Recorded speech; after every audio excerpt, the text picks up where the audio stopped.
And at the time, I was a writer for the Conan O'Brien show, and I had written there for 2 years, and I was burnt out, and I didn't want to do it anymore.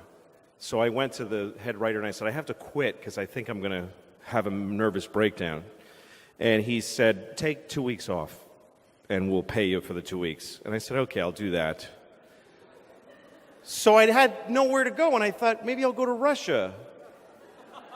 I really don't know why. I can't really explain any decisions I made then. Because I have children now, so you don't have to search when you have children. You're not like, oh, what could I do to enhance my life? You're just sort of compelled to do whatever comes at you at a certain age in life. But I was in my 20s. I had no wife, nothing. I had no girlfriend even. I just was this guy, and I had money from a TV job, and so I just said, I'm going to go to Russia, because when I was a kid, I used to read Russian novels, and I loved them, and I would open all the windows so I would be cold, and I wanted to be cold like they were. So I just decided I'm going to go. And also, somebody told me that the wall had just come down in the Soviet Union, and that Russia was a really crazy place at the time. So I said, I'm going to go there. I speak no Russian. I can't even look at the alphabet and understand what I'm looking at. There's no place more foreign to me than Russia. So I went. I went to Moscow, which is, when you land in Moscow, it's just forest, and there's a city in the middle of just forest. It's terrifying. And as the plane goes down, you're like, no, I didn't want to really do this.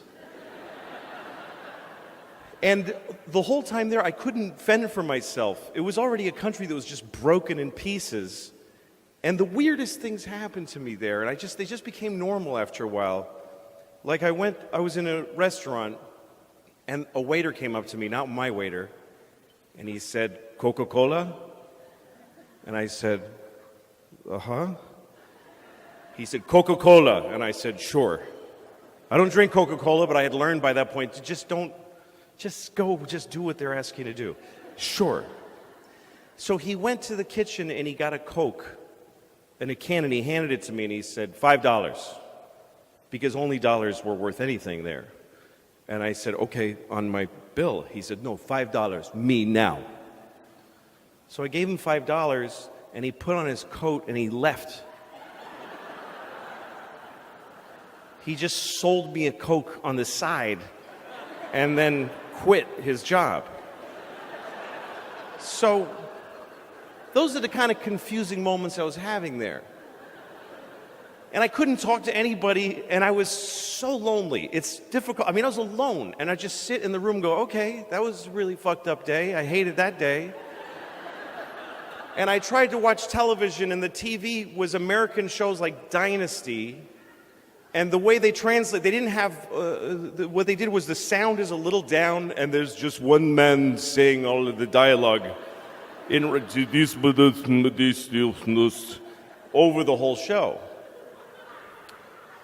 I was there for 2 weeks, and it just was crushingly, I had made no contact with anyone. And then one day I went into the subway. Now, if you've never been to Moscow, the one thing I learned there is that, well, the streets are very, I can't gesture with this thing. It's beautiful, but I can't keep punching you in the face with a big white fist. Okay. The streets in Moscow during the Cold War, they were made wider so that they could have missiles go down the middle of the street for the parades. And if you go there, you'll find out, if you go behind the big buildings, they actually tore the buildings off of their foundations and dragged them back. And a lot of the bigger buildings in Moscow, in the back, they're being held up by like bricks. It's really unnerving how unsafe the whole city is. So the streets are very wide, and you can't cross the street on a green light. You'll never make it. So they made tunnels so you can go under, and those are connected to the subway. And the subway in Moscow, you go down in an escalator, and you keep going until you think, it just keeps going. Like, this is so deep, this is really upsetting. But anyway, everyone hangs out in these tunnels. I went in the middle of December. I went to Russia in the middle of December alone. And I'm standing in the subway, and I'm watching a violin player. And the one thing about Russia still today, I think, is that no one has any money. So when you see a guy playing the violin, in the subway, he's like the first chair violin for like the Russian symphony orchestra, because that doesn't pay shit, and at least he can get a few kopecks in the subway. So I'm watching him, and these other people are sitting on the floor, and we're crying. Everybody's crying. Everybody. It's just normal. People are just watching, just wiping away tears. And there's a young fella sitting here, and he looked my age. I was 25 at the time. He looked about 25, and he was tattered and just watching this violin player. And then this group of kids walked by, about 8 children, ranging from 5 to 10 years old, and their faces were dirty, like in Oliver Twist, like they were in a play, like they had rubbed dirt on their face. And they're all wearing men's coats that they're wearing as from the neck down to the floor, and none of them have sleeves, their hands in their sleeves. Their sleeves are just flopping. They were like street urchin kids. And the coats, it just looked like these men's coats. And you kind of knew all the men who owned those coats are dead. And at least one of these kids killed those guys. Like, I swear I looked at an 8-year-old's face and thought, he has murdered. And that's what they looked like, just tough little kids. And I'd seen them before in Moscow. They work in groups. The guy sitting below me that I identified with called out to the head kid in the front.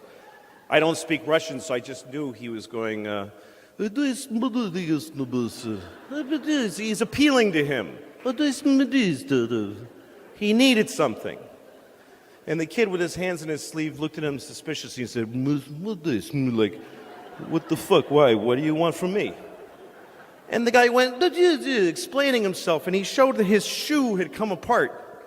And he showed that his shoe was like a flap, and he showed the kid, and he showed him his shoe, and the kid shrugged and said, like, okay. And the kid's hand appeared from out of the sleeve, and there was a tube of shoe glue in his hand. He didn't rummage for it, it was already there. And he handed it to the guy, and the guy fixed his shoe with the glue, gave it back and just did.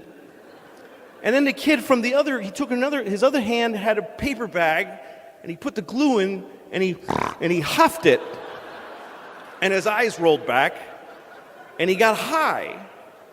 And then the group kept going, and I couldn't believe what I just saw. That the misery in this country at that time was so calculable and so predictable that this guy thought, my shoe's broken. Oh, there's a child.